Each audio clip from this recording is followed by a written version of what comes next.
Hello বন্ধুরা, আমাদের চ্যানেলে তোমাদের সকলকেই স্বাগতম। আজকের ক্লাসে আমরা ক্লাস 6 এর রায়ো মার্টিন 2026 প্রশ্নবিচিত্রার পরিবেশ ও বিজ্ঞানের ফার্স্ট সেমিটিভের 6 নম্বর মডেল সেটের প্রশ্নোত্তরগুলি আলোচনা করব।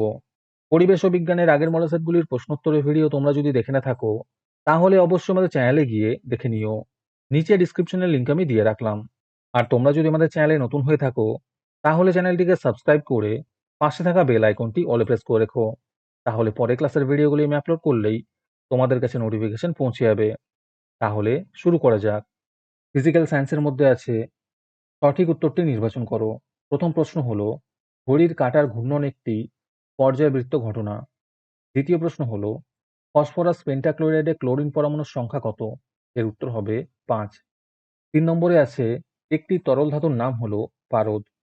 4 নম্বর প্রশ্ন হলো, লোহাতে মরচে পড়া একটি রাসায়নিক পরিবর্তন। 5 নম্বরে আছে একটি নাইট্রোজেন ঘটিত সারের নাম হলো ইউরিয়া। 6 নম্বর প্রশ্ন হলো, প্রদত্ত কোনটি মিশ্র পদার্থ?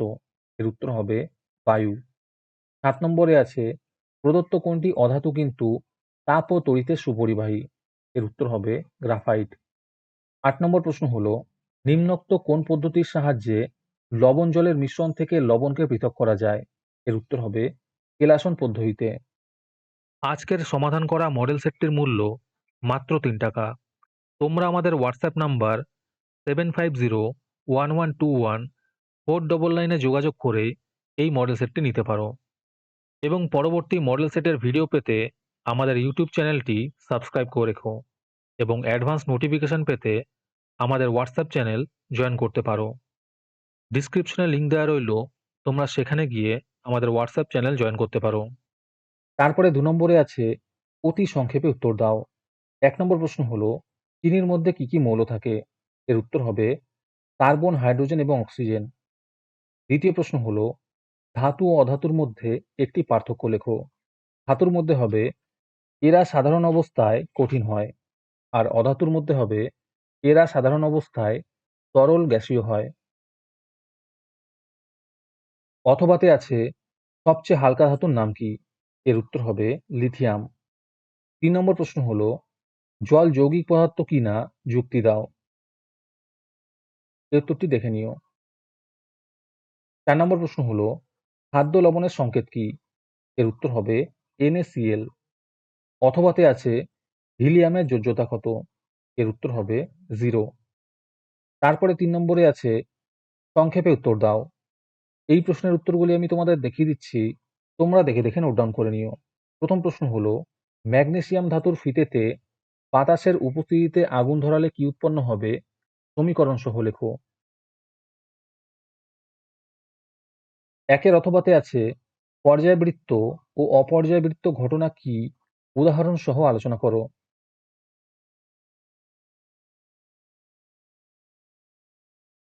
2 নম্বরে আছে উদাহরণ সহ চিহ্ন ও সংকেতের মধ্যে পার্থক্য লেখো।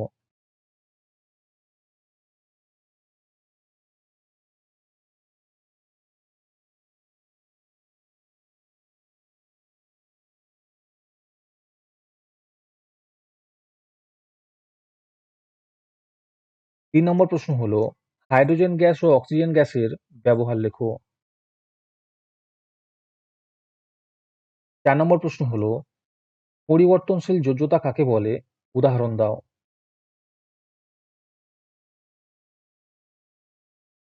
4 এর অথবাতে আছে ভৌত পরিবর্তন ও রাসায়নিক পরিবর্তনের মধ্যে তুলনা করো।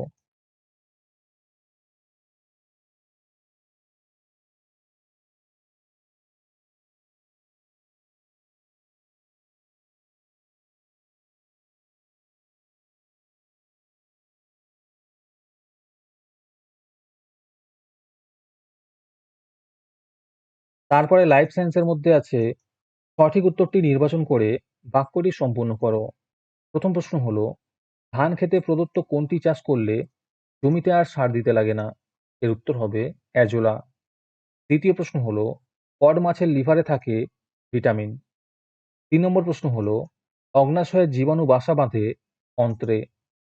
4 নম্বর প্রশ্ন হলো, গাছেরা খাদ্য তৈরি করার সময় কোনটি গ্রহণ করে? এর উত্তর হবে CO2। তারপরে আছে শূন্যস্থান পূরণ করো। প্রথম প্রশ্ন হলো, ম্যালেরিয়ার ওষুধ তৈরি হয় চিনকোনা গাছের ছাল থেকে। ২ নম্বর প্রশ্ন হলো, দুধকে দইতে পরিণত করতে যে অণুজীবটি সাহায্য করে সেটি হলো ল্যাক্টোব্যাসিলাস।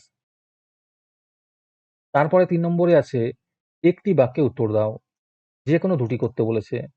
১ নম্বর প্রশ্ন হলো, হানি ডিউ কি?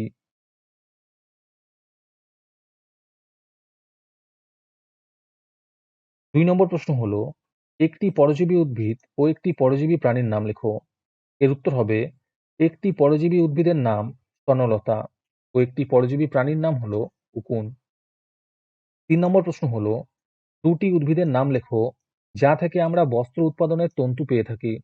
এর উত্তর হবে শিমুল ও কার্পাস।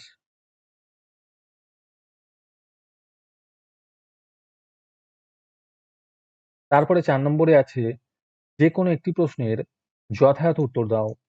১ নম্বর প্রশ্ন হলো, খাদ্য খাদক সম্পর্ক কাকে বলে? উদাহরণ দাও। দ্বিতীয় প্রশ্ন হলো, পাউরুটির গায়ে অসংখ্য ছিদ্র থাকে কেন?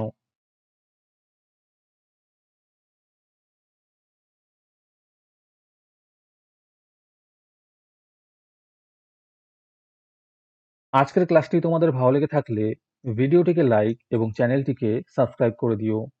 সাথে ভিডিওটি তোমাদের সহপাঠীদের শেয়ার করে দিও। আর তোমরা কোথা থেকে আমাদের ভিডিওটি দেখছো অবশ্যই কমেন্টে লিখে জানিও। তাহলে আজকে এই পর্যন্তই। দেখা হচ্ছে পরের ক্লাসে।